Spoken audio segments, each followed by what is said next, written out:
Daniel chapter 8. The vision of a ram and a goat.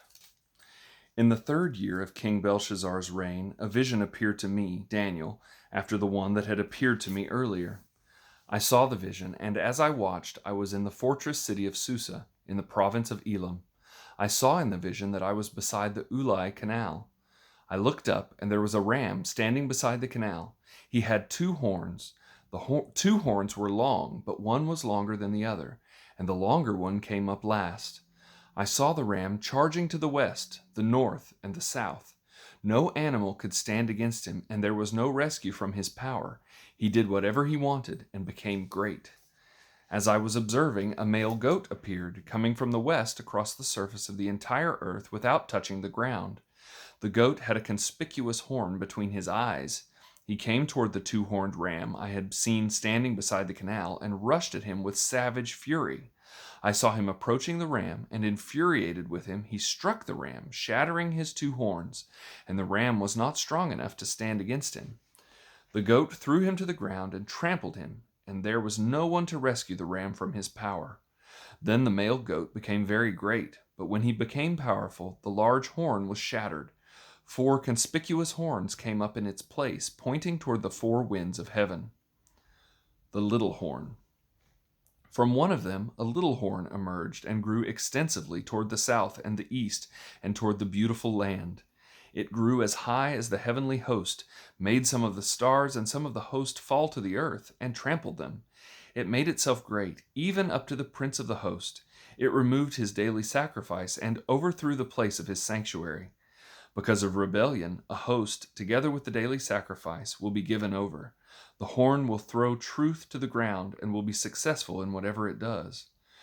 Then I heard a holy one speaking, and another holy one said to the speaker, "How long will the events of this vision last? The daily sacrifice, the rebellion that makes desolate, and the giving over of the sanctuary and of the host to be trampled?"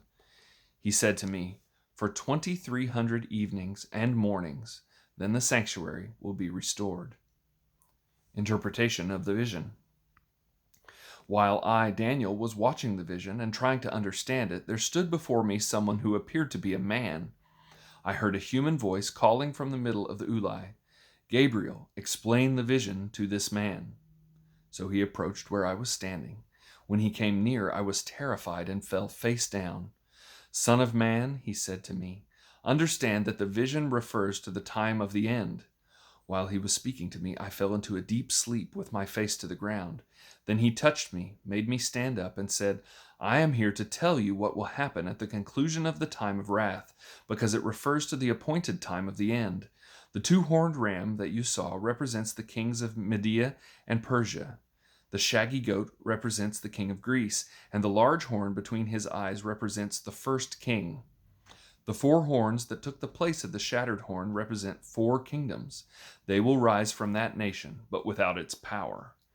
Near the end of their kingdoms, when the rebels have reached the full measure of their sin, an insolent king, skilled in intrigue, will come to the throne. His power will be great, but it will not be his own. He will cause terrible destruction and succeed in whatever he does. He will destroy the powerful along with the holy people. He will cause deceit to prosper through his cunning and by his influence, and in his own mind he will make himself great. He will destroy many in a time of peace. He will even stand against the Prince of Princes, yet he will be shattered, not by human hands. The vision of the evenings and the mornings that has been told is true. Now you must seal up the vision, because it refers to many days in the future." I, Daniel, was overcome and lay sick for days. Then I got up and went about the king's business. I was greatly disturbed by the vision and could not understand it.